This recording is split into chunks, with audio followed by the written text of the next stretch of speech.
তো আজকের ভিডিওটা হবে এই রিমোট সেন্সরের উপর। এই রিমোট সেন্সরটা কিরকমভাবে কাজ করে আজকে আমি আপনাদের বলবো।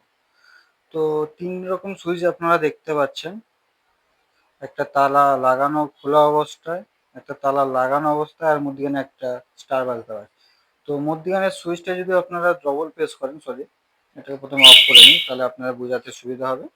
তো এই সুইচটা যদি আপনি ডবল প্রেস করেন তো গাড়ি কিলেস এন্ট্রি হয়ে যাবে, মানে আপনি গাড়ির চাবি ছাড়াই অন করতে পারবেন। আর এটাকে অফ করার জন্য আপনাকে এই তালা খোলা যে অপশনটা আছে এই অপশনটা একবার প্রেস করতে হবে, গাড়ি অফ হয়ে যাবে।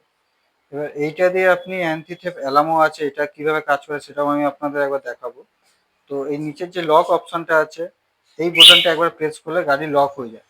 এই সময় যদি আপনি ধরুন ধরুন এই চাকাটা দেখাচ্ছি, এই অ্যালার্ম বাজতে থাকবে, অনবরত এই অ্যালার্মটা বাজতে থাকবে। তো এই অ্যালার্মটা অফ করার জন্য আপনাকে নর্মালি তালা খোলার যে অপশনটা আছে উপরে এই সুইচটা প্রেস করলে এটা নর্মাল হয়ে যায়। এখন আর এটাতে আপনার কোনো চাবির যত চাকা ঘোরান কোনো সিকিউরিটি কাজ করবে না।